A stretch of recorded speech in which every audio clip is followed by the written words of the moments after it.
Well, now that we've seen what Paul's praying, that he hopes to be true, and we've seen that this prayer is going to link itself to a result in walking a manner worthy to the Lord, pleasing Him in all respects, Paul continues on and he says, all right, let me show you what this life is going to look like. What can you say about it? And how is it really going to be lived?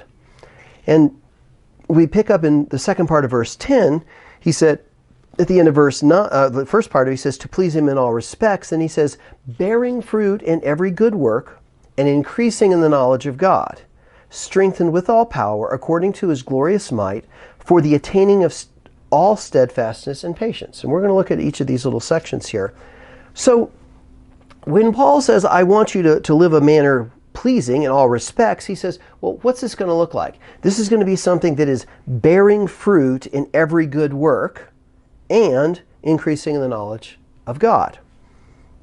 Now, the first part of that, let's look at it. What does it mean to bear good fruit? Well, you're going to be active, yeah, because we've seen we need to be doing something. Can you be active and bear bad fruit? Yeah, I think a lot of us can be, I'm really busy and things aren't going well. There's not a lot of good fruit coming out of this. If you really think about it, a lot of good fruit you might be able to summarize, say, it's profitable, it's edifying to others. Now, sometimes it's edifying in a way you got to deal with a difficult situation, so it's not always positive, but it's still going to build up because that's ultimately what a correction is going to do, if it's received, of course. And so when he says, I want you to please Him in all respects, bearing good fruit in every good work, there's an implication here that when we labor, we don't labor for vain things. We labor for things that are profitable and they're matching our knowledge and wisdom of the will of God.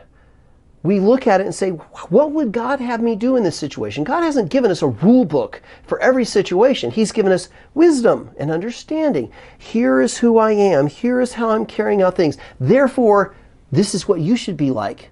So here's your situation. Figure it out. Use the understanding that I've given you, and now you're going to live out life that is going to be bearing good fruit in everything you do. And I know a lot of people go, you mean I don't have a set of rules? Well, we do have some things that God says do and don't do, but a lot of times God doesn't give us the answer. We want, Pastor, what do I do?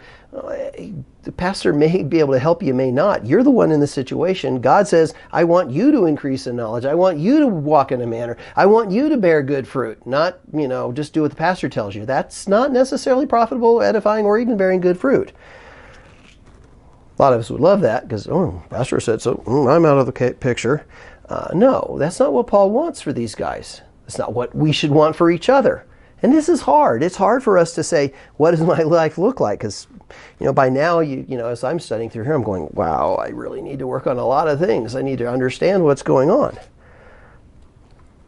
So it's not being busy for God, but it's if we ask ourselves a question, what am I doing that's bearing good fruit? Maybe I should be doing more of those things. Not, gosh, I need to be busier. Because sometimes doing less actually produces good fruit when doing more doesn't. You rush through something, you do something sloppy. Try baking a cake and rushing through it. You're not going to have a very good cake. If you slow down a little bit, it might take longer, it may take away from other things, but you're going to have a good cake at the end. It's going to bear good fruit if you slow down. And sometimes we got to speed up because we're just sort of sitting there going, I'm not doing anything, fruit bearing's not happening. Get up and let's start moving.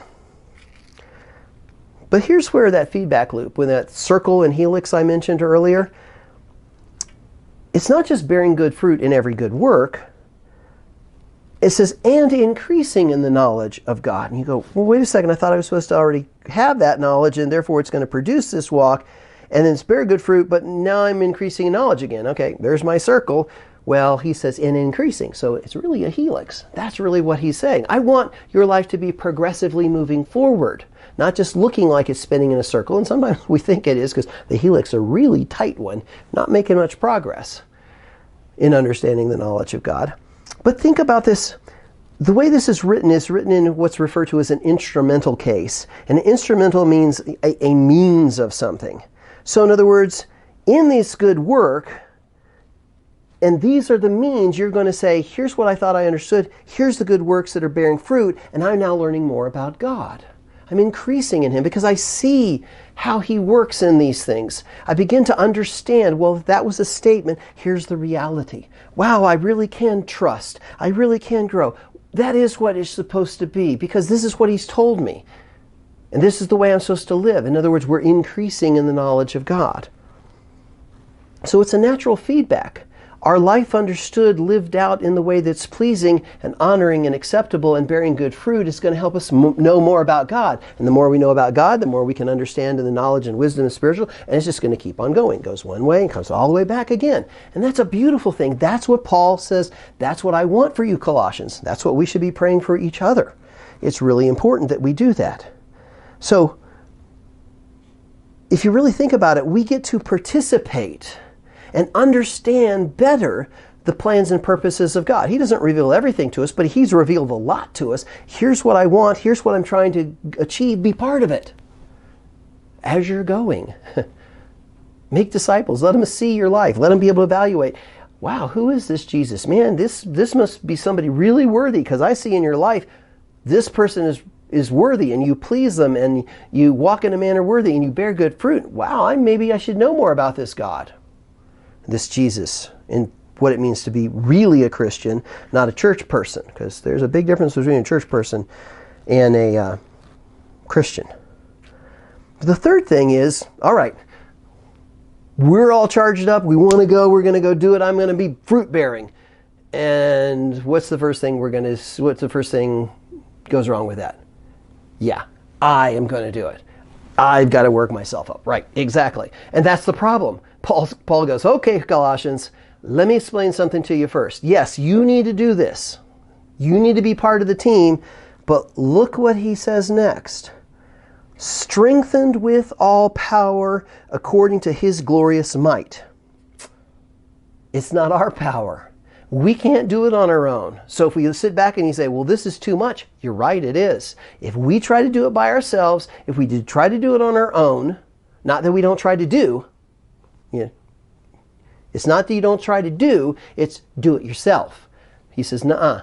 You need to be strengthened with all power according to His glorious might, not ours. We don't have the strength. So that's the neat thing is He says, I want you to do this, but I'm with you. I want you to go out and bear fruit, and I'm going to be with you. Because you're going to need that strength. You're going to need that might. You're going to need that power because you can't do it. The world will beat you down. You're going to want to give up. You're going to be exhausted. You're going to want to go, I don't care about good fruit. I want to stomp on those grapes. He says, no, be empowered, strengthened with all power according to His glorious might. But really, there's something beautiful about it. We actually get something back out of all that. Up to this point is I'm doing and going and bearing fruit and doing all these other types of things. I'm learning more about God and understanding how it is. But He says there's a positive result for you and me. And that's so cool. Because He says, what's happening? You're going to do this and you're going to be strengthened for what? The attaining of all steadfastness and patience. And it's pretty neat because that team effort is now going to produce something in us. We are going to get a positive benefit out of it. I don't know about you, but if you just look at these two characteristics, all steadfastness. So when life comes at you, Colossians, when life comes at you, brothers and sisters, this type of life develops all steadfastness. And you're going to stand strong here. And the word is in the Greek is hupomone, which basically means the ability to endure under difficulties without succumbing.